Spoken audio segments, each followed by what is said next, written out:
Hello and welcome to Just Health for the People by the Experts, an initiative for public health awareness by Just Look Hospital. I'm Jitendra Haryan, your host for the show. आज हम एक बहुत ही life changing topic पर बात करेंगे, bone marrow transplant. चलिए जानते हैं बोन मैरो ट्रांसप्लांट के बारे में हमारे एक्सपर्ट डॉक्टर रितु जैन से। Doctor Ritu Jain is the director of bone marrow transplant department at Jaslok hospital. Jaslok's bone marrow transplant centre is one of the leading centers in private sector in Western India, having performed over 675 transplants till date. Welcome, Dr. Ritu, to Just Health. Thank you. Thank you sir, thank you. Doctor Ritu, पहले बताइए कि bone marrow transplant होता क्या है और ये कैसे काम करता है? तो बोन मैरो ट्रांसप्लांट नाम बहुत डरावना लगता है और हमें लगता है इसमें हम बोन की काटापीटी करते हैं। तो बोन मैरो एक बहुत तरल पदार्थ होता है जो हमारे बोन में पाया जाता है हाँ, हाँ। और वो हमारे जो शरीर के हीमोग्लोबिन, डब्ल्यूबीसी, प्लेटलेट्स वहाँ से बनता है ये। तो उसे बोन मैरो लिटरल मीनिंग में कहा जाता है और ये लंबी बोन्स के एंड में पाया जाता है। तो ट्रांसप्लांट का अर्थ होता है कि जब हमारे शरीर का कोई अंग खराब हो जाता है या काम नहीं करता है, तो हम किसी दूसरे का अंग लेके, जैसे लिवर है, किडनी है, हार्ट है, उस रोगी के शरीर में ट्रांसप्लांट करते हैं। तो उसी प्रकार हम लोग बोन मैरो ट्रांसप्लांट एक तरीके का ये ट्रीटमेंट है जो हम पेशेंट्स ऑफ ब्लड कैंसर और जिनका बोन मैरो फेल हो जाता है और उनके पास कोई इलाज बचा हुआ नहीं होता, तो ये क्यूरेटिव प्रोसीजर है जहाँ पर हम खुद का या किसी और डोनर का बोन मैरो या स्टेम सेल निकाल के हम पेशेंट को देते हैं। तो उस इस प्रोसीजर को बोन मैरो ट्रांसप्लांट कहते हैं। तो थोड़ा ज़रा डिटेल में समझते हैं कि कौन से पेशेंट को बोन मैरो ट्रांसप्लांट की ज़रूरत होती है और आप ये कैसे डिसाइड करते हैं कि वो एक स्टेज पे करना चाहिए? या ये बहुत ही महत्वपूर्ण क्वेश्चन है कि हम कौन से पेशेंट को ये प्रोसीजर की सलाह देते हैं। तो जैसे हम बच्चों में भी ये प्रोसीजर होता है और बड़ों में भी होता है। तो बच्चों में अगर बोन मैरो फेलियर है या एक बीमारी है thalassemia, sickle cell disease, thalassemia major, जहाँ पर उनका बोन मैरो काम ही नहीं करता है या उनका ब्लड नहीं बनता है या वो पैदाइशी कोई इनबॉर्न एरर मेटाबॉलिज्म बोलते हैं, उन सब बीमारियों से जहाँ पे उनका बोन मैरो ऑप्टिमल फंक्शनिंग नहीं करता है, तब हम ये प्रोसीजर बच्चों में ऑफ़र करते हैं। बड़ों में हम लोग ब्लड कैंसर होते हैं जैसे एएमएल है, एएलएल है, लिम्फोमा है, माइलोमा है, इन सब बीमारियों में हम लोग इस प्रोसीजर को ऑफ़र करते हैं क्योंकि ये क्यूरेटिव प्रोसीजर है और यहाँ हमने समझना है कि हमारा बोन मैरो फंक्शन ही नहीं कर रहा है, काम नहीं कर रहा है, तो हमें किसी दूसरे की मदद लेनी होगी। और कई बार एक अप्लास्टिक एनीमिया नाम की बीमारी होती है जहाँ बोन मैरो फ़ेल हो जाता है, तो उन मरीज़ों को भी हम लोग ये ट्रीटमेंट लेने की सलाह देते हैं। और ये इसके कितने प्रकार होते हैं? आजकल एक्चुअली बोन मैरो एक ओल्ड टर्म हो गया है। हम लोग अभी नया इसे स्टेम सेल्स ट्रांसप्लांट कहते हैं क्योंकि हम आजकल बोन मैरो से नहीं निकालते हैं। टेक्नोलॉजी इतनी एडवांस हो गई है कि हम लोग डायरेक्ट ब्लड से ये स्टेम सेल निकाल सकते हैं। तो हमारी ट्रांसप्लांट कम्युनिटी में इसे स्टेम स्टेम सेल्स सेल कहते हैं। ट्रांसप्लांट कहा जाता है। कौन से तरह के होते हैं? तो एक ऑटोलॉगस होता है, जहाँ पर हम अपना ही खुद के पेशेंट्स का बोन मैरो पहले निकाल लेते हैं या स्टेम सेल निकालते हैं और फिर उन्हें हाई डोज़ कीमोथेरेपी देकर ये जो हमने स्टेम सेल्स बाहर निकाला है, पेशेंट्स को वापस दे देते हैं। तो यहाँ पे एक्चुअली हम ट्रांसप्लांट नहीं कर रहे हैं बिकॉज़ कीमोथेरेपी हाई डोज़ में देते हैं। तो उसमें साइड इफ़ेक्ट में डब्ल्यूबीसी, प्लेटलेट, बोन मैरो पूरा ज़ीरो पे आ जाता है। तो हम बोन मैरो की फ़ास्ट रिकवरी होए तो हम लोग वो स्टेम सेल्स को निकाल के देते हैं। तो उसे हम ऑटोलॉगस स्टेम सेल ट्रांसप्लांट कहते हैं। दूसरा एक मेजर टाइप का है, वो एलोजेनिक है। एलोजेनिक मतलब हमें किसी डोनर की इसमें ज़रूरत होती है। अभी एलोजेनिक में भी हम कई प्रकार के ट्रांसप्लांट करते हैं।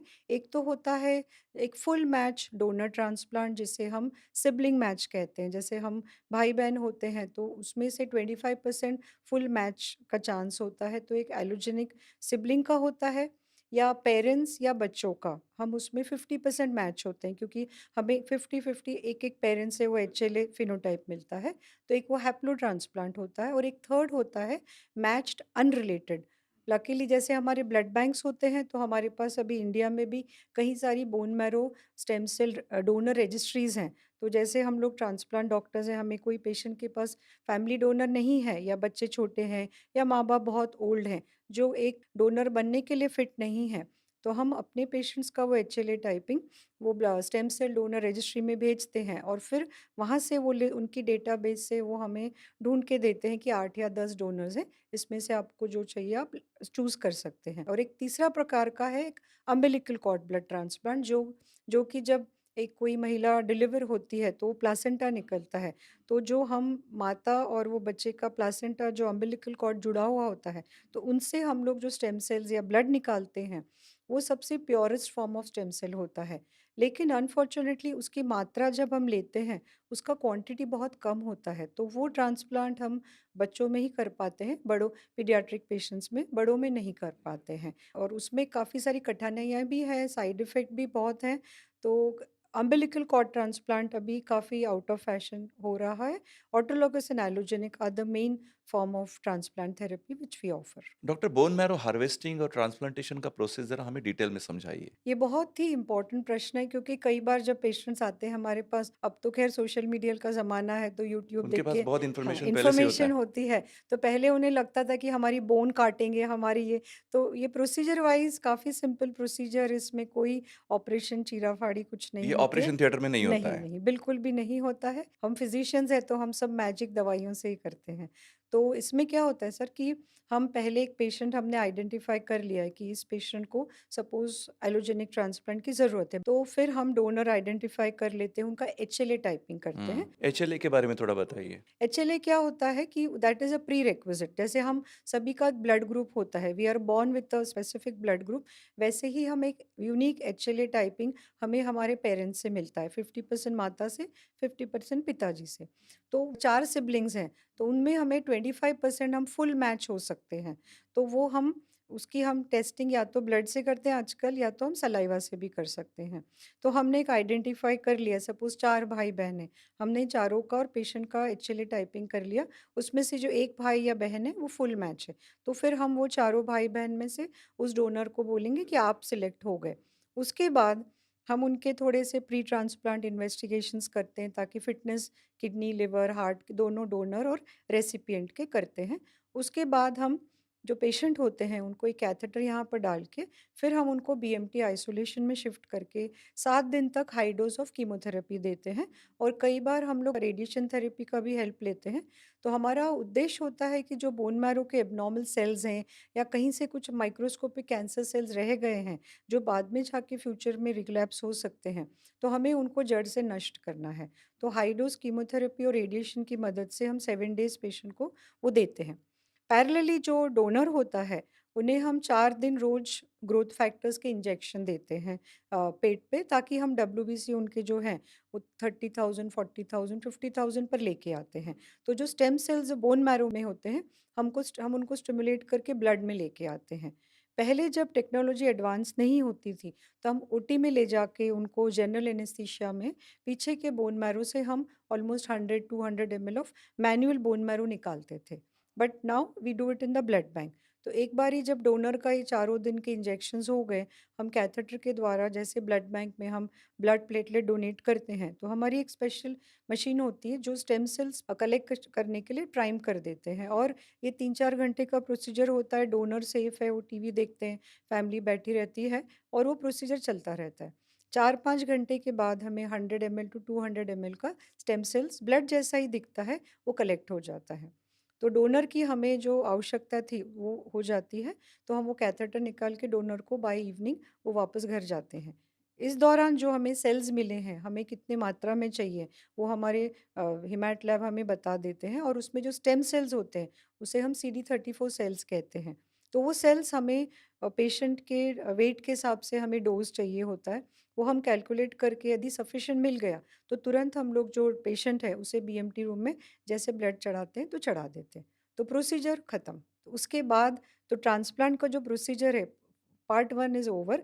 फिर आता है सबसे इम्पोर्टेंट समय, जो लाइफ थ्रेटनिंग होता है, क्योंकि हमने हाई डोज़ कीमो रेडिएशन दिया है, तो पेशेंट के डब्ल्यूबीसी प्लेटलेट पूरे ज़ीरो पे आते हैं। बेसिकली हम उनका खुद का बोन मैरो डिस्ट्रॉय करके नष्ट कर देते हैं। और जो ये स्टेम सेल्स हमने दिए हैं, तो जैसे हम एक सीड होती है, बीज, वो सॉइल पेशेंट का बॉडी होता है, वो धीरे-धीरे फिर ये सेल्स जाके नया बोन मैरो प्रोड्यूस करके उनके डब्ल्यूबीसी, प्लेटलेट सब नॉर्मल करते हैं। तो ये प्रोसेस जो है 1 हफ्ता हमारा हाई डोज़ कीमोथेरेपी होता है कि हम बोन मैरो को वाइप आउट कर देते हैं। सेकंड वीक में हम वो सेल्स को घर में बुला के उसे कर वेट करते हैं कि कब वो स्टार्ट नम नया सेल्स बनाएँ। फिर थर्ड वीक में जब पेशेंट्स के सब सीबीसी नॉर्मल हो जाते हैं, वो खाने-पीने लग जाते हैं, साइड इफ़ेक्ट नहीं है, तो हम फिर उन्हें डिस्चार्ज कर देते हैं।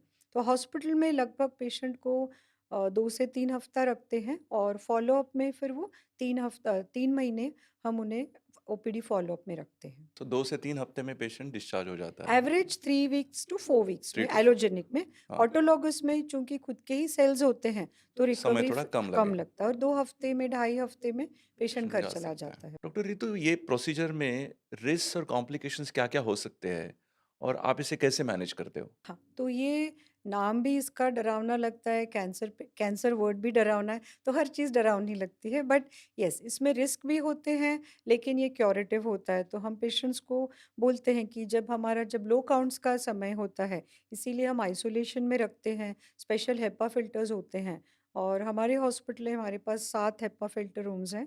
तो उस दौरान जब काउंट्स कम होते हैं, तो पेशेंट को infection, bacterial, fungal, viral infection, उसका एक रिस्क होता है। फिर कीमोथेरेपी के जो साइड इफ़ेक्ट्स होते हैं, हाई डोज़ रेडिएशन के जो साइड इफ़ेक्ट होते हैं, जैसे मुँह में छाला आना, loose motions, vomiting, hair loss, मुँह का टेस्ट चला जाना, तो एक दूसरे कॉम्प्लिकेशन होते हैं दवाइयों की वजह से और एक तीसरा कॉम्प्लिकेशन होता है जिसे हम जीवीएचटी बोलते हैं। हालाँकि हम full match donor transplant prefer करते हैं, लेकिन आपके अपने शरीर के लिए जो डोनर सेल्स हैं, वो फ़ॉरेन सेल्स होते हैं। तो वो कितने अच्छे से रहते हैं या उनमें कितना रिएक्शन होता है, तो कई बार वो रिएक्शन काफ़ी सीवियर हो जाता है जिसे हम जीवीएचटी बोलते हैं, ग्राफ्ट वर्सेस होस्ट रिएक्शन। और ये कई बार जानलेवा भी होता है।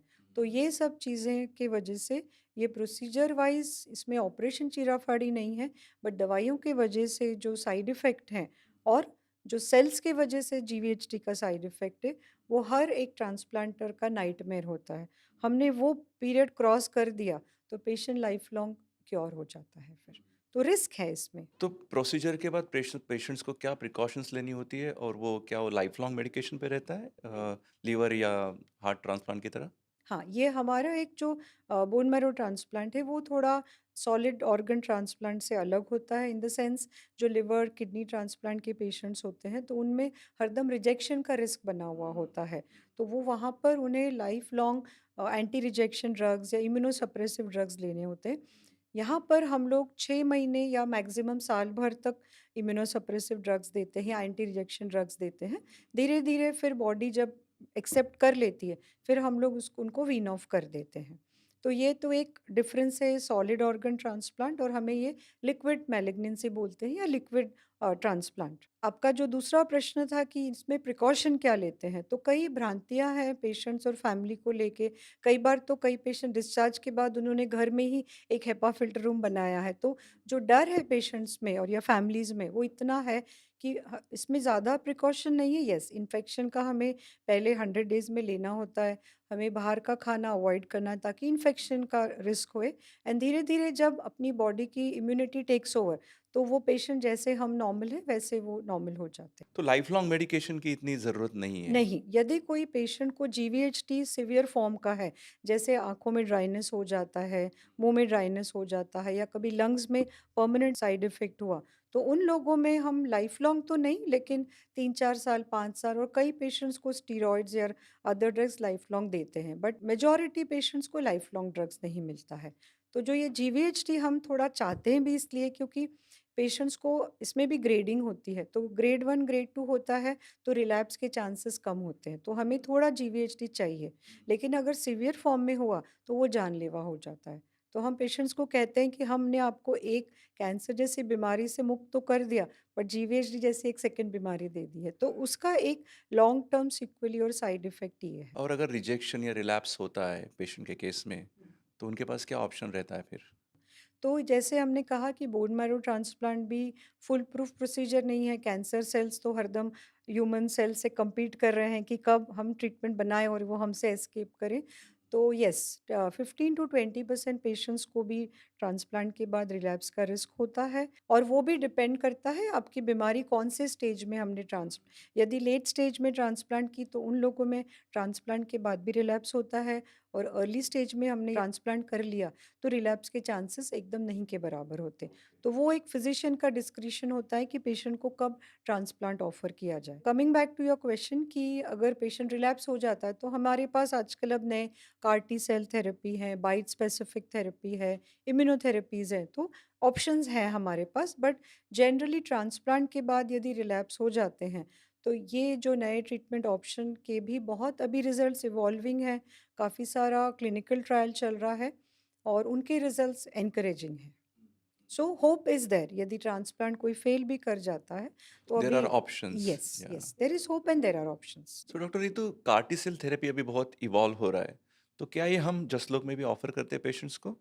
Yes, CAR T cell therapy is अभी जैसे इम्यूनोथेरेपी का एक ये ट्रीटमेंट होता है, जैसे हम कैंसर सेल्स में कीमोथेरेपी देते हैं, फिर हम बोन मैरो ट्रांसप्लांट करते हैं, रेडिएशन देते हैं, सर्जरी करते हैं। तो एक तरीके का ये नया थेरेपी आया है जिसे हम chimeric antigen T cell receptor associated जो थेरेपी होती है, तो ये एक तरीके का बोन मैरो ट्रांसप्लांट ही होता है। बट हम लोग टी सेल जो होते हैं वो हम पेशेंट के निकाल के एक वायरस से उसको टैग करके वापस पेशेंट के शरीर में वो टी सेल्स का इन्फ्यूजन कर देते हैं।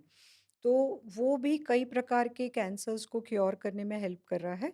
बट अभी जो उसका जो स्थान है, यदि कोई पेशेंट ट्रांसप्लांट फेल हो गए हैं या रिजेक्ट हो गए हैं या रिलैप्स हो गए हैं, तो उन पेशेंट पे हम लोग ये CAR T cell therapy, immunotherapy है, ये हम लोग उन्हें ऑफ़र कर सकते हैं। एंड लकीली फॉर अस अभी जसलोक हॉस्पिटल में हमारे पास सारे फैसिलिटीज़ हैं and soon we will be able to start commercial CAR also and हम लोग क्लिनिकल ट्रायल भी कार टी के कर सकते हैं अभी।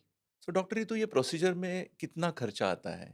सो इसमें भी जैसे ऑटोलॉगस होता है, खुद का होता है, तो उसमें खर्चा कम है। इन्फेक्शन हमें एंटीबायोटिक्स, ब्लड प्लेटलेट ट्रांसफ्यूजन्स का मेजॉरिटी खर्चा होता है।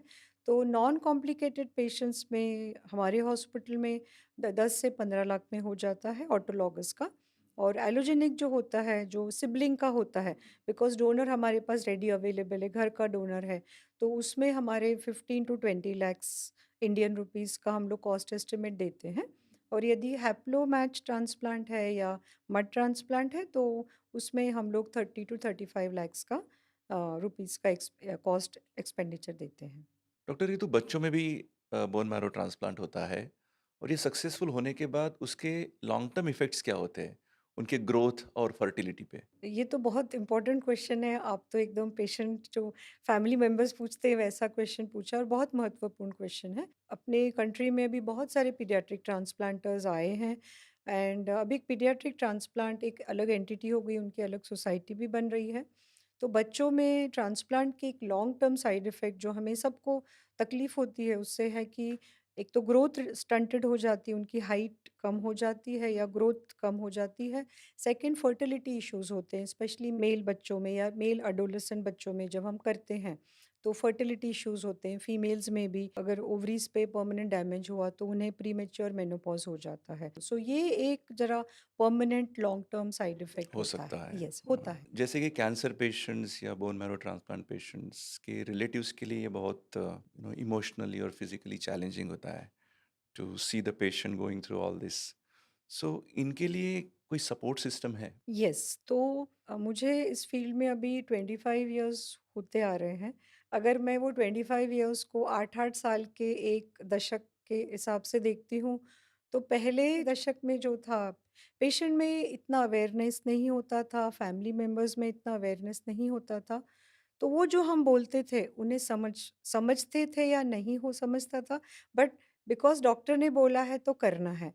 उन्हें इस चीज़ को वो बस डॉक्टर के फ्लो और जो हॉस्पिटल के फ्लो के साथ चले जाते थे। सेकंड दशक में हमने देखा है कि अवेयरनेस बढ़ा है, लोगों की समझ बढ़ी है और हम हमारे जो इंडियंस पॉपुलेशन का अवेयरनेस और बिकॉज़ अभी इन्फॉर्मेशन बहुत सारी अवेलेबल है, तो पेशेंट और फैमिली मेंबर्स काफ़ी इन्वॉल्व रहते हैं। जो एज़ अ डॉक्टर हम लोग हरदम चाहते हैं कि ये क्रॉनिक ट्रीटमेंट होता है, लॉन्ग टर्म ट्रीटमेंट होता है, इसमें स्टेक्स हाई होते हैं। लाइफ का भी होता है और जो कॉम्प्लिकेशन जीवीएचटी हमने कहा है, तो पेशेंट हमारा और हॉस्पिटल का एक लॉन्ग टर्म का नाता हो जाता है और फैमिली के हम भी कई बार उनकी एक फैमिली के तरह ही हो जाते हैं, उनके साथ जीते हैं, उनके साथ मरते हैं। वो जब अच्छे हो जाते हैं हमें खुशी होती है, जब वो तकलीफ़ में होता है तो हम हरदम सोचते हैं कि हम इनके जो साइड इफ़ेक्ट हैं या तकलीफ़ को कैसे कम करें। तो अब जो लास्ट 5 इयर्स में मैंने देखा है कि काफ़ी सारा फैमिली का इन्वॉल्वमेंट होता है, तो ट्रीटमेंट आसान हो जाता है क्योंकि वो समझते हैं कि हमें ऐसा करना है। उन्हें एक रोड मैप चाहिए होता है कि अब हमें नेक्स्ट क्या होगा, क्या एक्सपेक्टेशंस है। तो उन्हें इमोशनल सपोर्ट की ज़रूरत होती है, मेंटल की होती है, हमारे कंट्री में फाइनेंशियल की होती है। पहले तो हम लोगों में इतना अवेयरनेस ऑफ मेडिक्लेम या इंश्योरेंस का नहीं होता था। अब काफ़ी सारे पेशेंट्स का अवेयरनेस होता है, तो वो काफ़ी सारा इंश्योरेंस भी कर लेते हैं। तो एक फाइनेंशियल सपोर्ट लगता है, इमोशनल सपोर्ट लगता है, साइकोलॉजिकल सपोर्ट लगता है। तो इन हाउस हमारे पास बहुत सारे काउंसलर्स हैं जो हमारे साथ 15-20 साल से हैं, तो उन्हें भी पेशेंट और फैमिली को कैसे डील करना है, टीम होती है, हमारी नर्सेज़ होते हैं, रेज़िडेंट स्टाफ होते हैं, तो उन्हें एक फैमिली जैसा एक एटमॉस्फियर लगता है कि हमारी इस जर्नी में हमारे डॉक्टर्स और हमारा पूरा हॉस्पिटल स्टाफ हमारे साथ है। तो वो एक कम्फ़र्ट होता है, तो समहाउ रिज़ल्ट्स भी अच्छे हो जाते वी हैं। तो वो कंसिडर एक देम लाइक अ एक्सटेंडेड यस, फैमिली। या। नाउ हम सपोर्ट ग्रुप प्रोग्राम्स भी करते हैं, उसके बारे में थोड़ा बताइए? यस, तो सपोर्ट ग्रुप तो बहुत अभी इम्पोर्टेंट है। हम लोग भी और सीख रहे हैं, हम भी इवॉल्व हो रहे हैं as doctors and care givers also. तो सपोर्ट ग्रुप में और कई बार जो पेशेंट्स अच्छे हो जाते हैं और जिन्होंने बहुत सारी मेंटल बाधाएँ भी पार की हैं, वो हमें बोलते हैं कि जैसे हम कोई पेशेंट को बताना है, जब आप काउंसलिंग करोगे, तो जो आप 10 चीज़ें बोलोगे 1% ही रजिस्टर होता है। So they have sort of formed a patient support group. They will come and talk to the patient, they will counsel. अब जैसे एक माइलोमा नाम की एक ब्लड कैंसर होती है, तो हम इंडिया में उसका एक माइलोमा सपोर्ट ग्रुप है। हमारे हॉस्पिटल में हमने ट्रांसप्लांट के जो पेशेंट्स अटेंडेंट्स हैं उनका सपोर्ट ग्रुप है। तो धीरे धीरे वी आर ऑल्सो लर्निंग और कहाँ कहाँ हम उनके साथ और जुड़ सकते हैं, हम हेल्प और वो मदद एक-दूसरे करें। के साथ शेयर कर यस, सकते हैं उनके यस, यस, एक्सपीरियंसेस यस। उनकी। तो वो काफ़ी मदद हो जाती है and they also know from a patient perspective what to expect कि और सबसे ज़्यादा I have learned over the years कि उन्हें बस चाहिए कि कोई हमें समझता है और हमारे लिए है। पेशेंट्स को बस वही चाहिए। हम क्या ट्रीटमेंट कर रहे हैं, उन्हें उतना समझ नहीं आता है, बट दे जस्ट वांट कि कुछ है तो हमारा हॉस्पिटल और हमारी टीम हमारे साथ है। तो वो एक इम्पोर्टेंट पहलू है। डॉक्टर ये तो आपने अपने करियर में कई एज ग्रुप के और कई स्टेज के पेशेंट्स देखे हैं।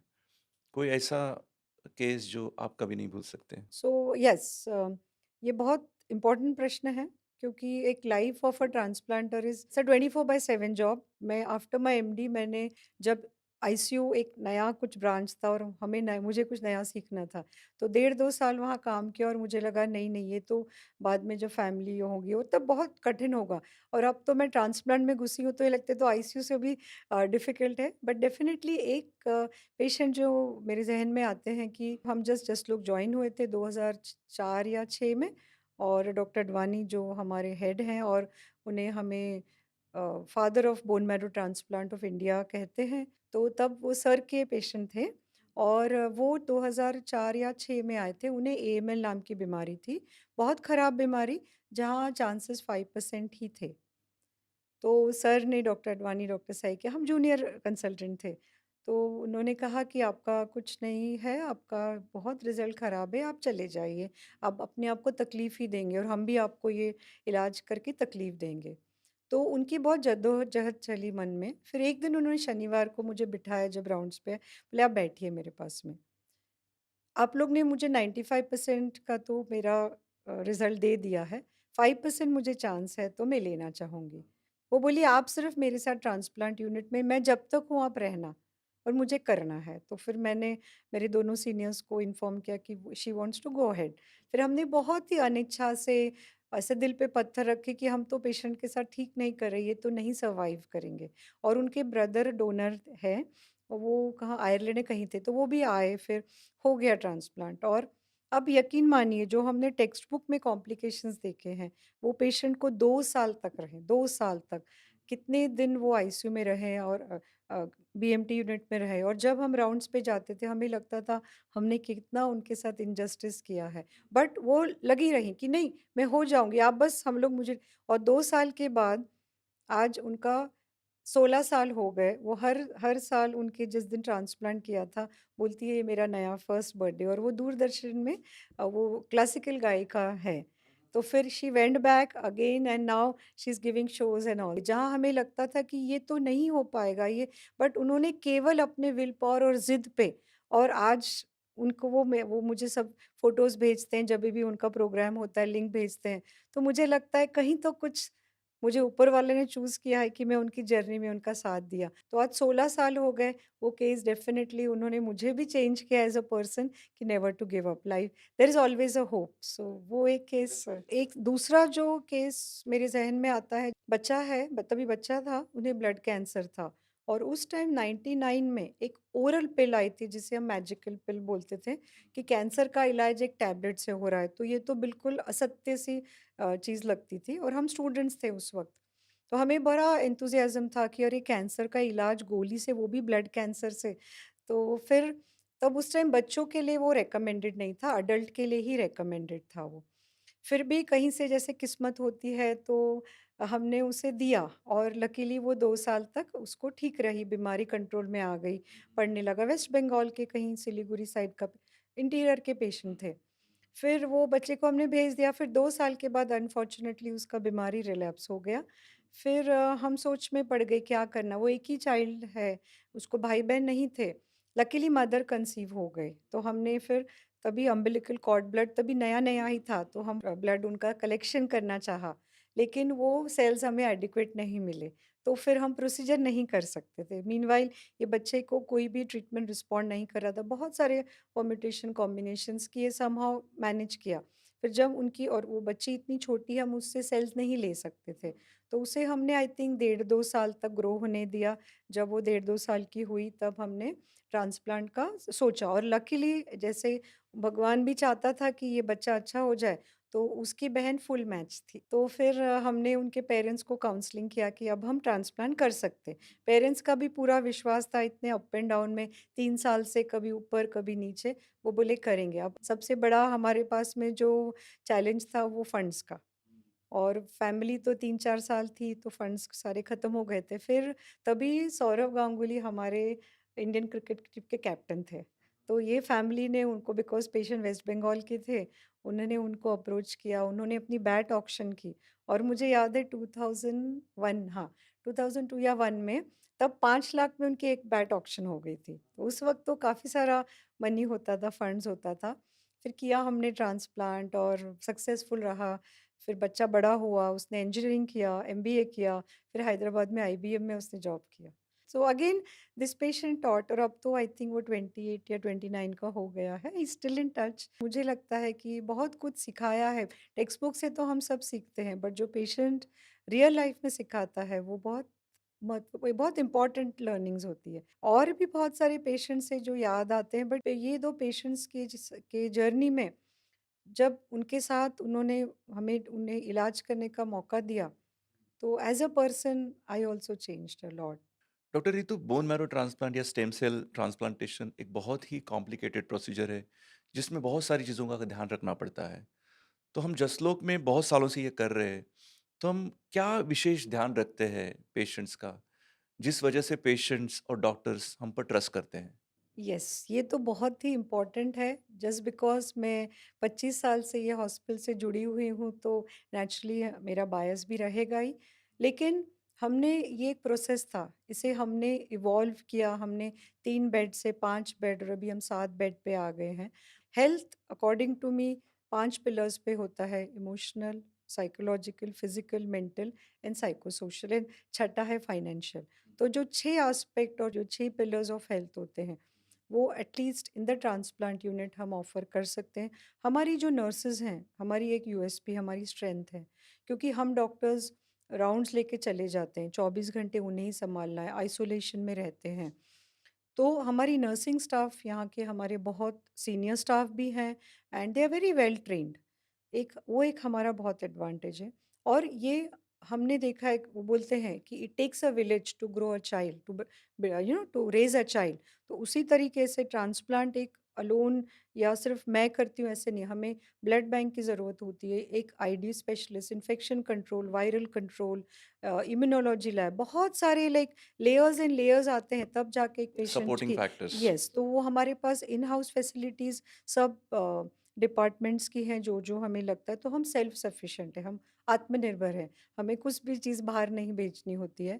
थर्ड, हमारे पास मैनेजमेंट का और हमारे जो सोशल वर्कर का सपोर्ट रहा है कि कई बार हमारे पास बहुत इंटीरियर के पेशेंट आते हैं जहाँ पे उनके पास फंड्स नहीं होते हैं, but management, trustees and even the social worker system बहुत ही रोबस्ट है। हमारा इन्फेक्शन कंट्रोल है, वो बहुत अच्छा सपोर्ट है। और इस वजह से हम जो नए जो हैप्लो ट्रांसप्लांट है मड 4-5 साल में ही इंडिया में आए हैं। तब हम उसको भी करने का हमने जोखिम उठा के किया है, क्योंकि हमारे पास ये सब जो फैसिलिटीज़ हैं, तो हमारे पास ना ही फैसिलिटीज़ मौजूद है, हमारे पास एक ह्यूमन रिसोर्सेज भी है और सिस्टम्स भी हैं। और उस पे जो हम बोलेंगे the icing on the cake is the free support of the management, the trustees and the social worker. तो ये एक कुल मिला के जो हमारा इकोसिस्टम है, वो ना ही पेशेंट फ्रेंडली है बट इवन डॉक्टर फ्रेंडली है। जो एक ट्रांसप्लांट का पैरामीटर होता है वो मोर्टालिटी, जो इमीडिएट 30 डे मोर्टालिटी। यदि किसी यूनिट में इमीडिएट ट्रांसप्लांट में मोर्टालिटी होती है, तो उस हॉस्पिटल और यूनिट को बहुत विचार करना होगा कि कहीं तो हमारे स्टेप्स में हमें कहीं कुछ लैगिंग है। तो हमारी 30 days mortality in our hospital is as good as anywhere else in the world. तो वो, और उसका एक और कारण, हमारा यूनिट भी छोटा है तो हम पर्सनलाइज्ड केयर भी दे सकते हैं। तो ये 4-5 फैक्टर्स हैं जो डेफ़िनेटली हमें इस प्रोग्राम को इतने सालों से सक्सेसफुल रन करने का हमें ये हेल्प इस करता है। हेल्प करता है। Okay, so Dr. Ritu, I think you have explained very beautifully about bone marrow transplant. Let's have some rapid fire questions now. Is there a bone marrow matchmaking service where you can find the perfect match, or you just trust your expertise?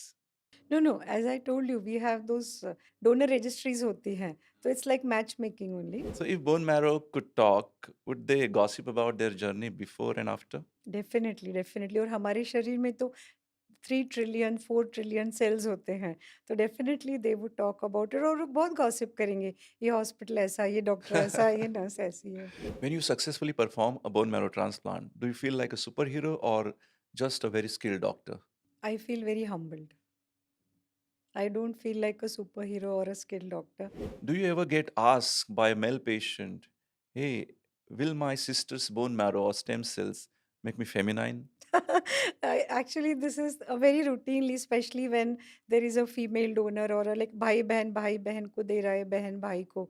तो general first meeting या second counselling में ऐसे ही पूछते हैं वो कि मैं मेरे भाई जैसे हो जाऊंगी, इतना लड़ता है मेरे से, या मैं मेरी बहन जैसा हो जाऊंगा। So these are very fun questions but very innocently asked. But हमारा अब स्वभाव नहीं चेंज होता। एक माँ है, मतलब वो बोलती थी मेरी बेटी को बहुत गुस्सा आता है, मेरे दामाद को बहुत परेशान करती है। अब मेरा बेटा बहुत शांत है, तो उसके सेल्स दे देंगे ना, तो ये भी शांत हो जाएगी। So all these are definitely very cute innocent questions, but ऐसे नहीं होते। If someone asks you to do transplant to make them a morning person, would you take up that challenge? वो तो नहीं होता है। सेल्स मॉर्निंग पर्सन नहीं बनाते हैं, वो तो हमारा साइक बनाता है। वो आपकी आदतें होनी चाहिए अच्छी. सेल्स हमारी आदतें नहीं चेंज कर सकते। Correct. That is done by the brain, right? So if Dr. Ritu was not an oncologist, what would she be? A teacher, maybe a poetess or an author. I love to write. Thank you so much doctor Ritu. आज आपने bone marrow transplant के बारे में बहुत ही आसान भाषा में हमें समझाया। Thank you for your time and effort in educating us on such an important and life-changing topic. And I'm sure this will enhance knowledge of our audience on bone marrow transplant. And Thank once you for again, this opportunity. It's my pleasure. Thank you so much. thank you.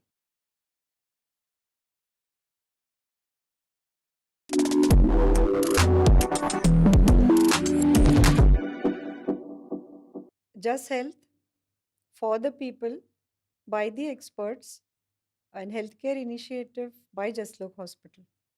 Click the bell icon and subscribe to our YouTube channel to stay healthy and stay tuned to Just Health for the people by the experts, an initiative by Just Look Hospital. Thank you.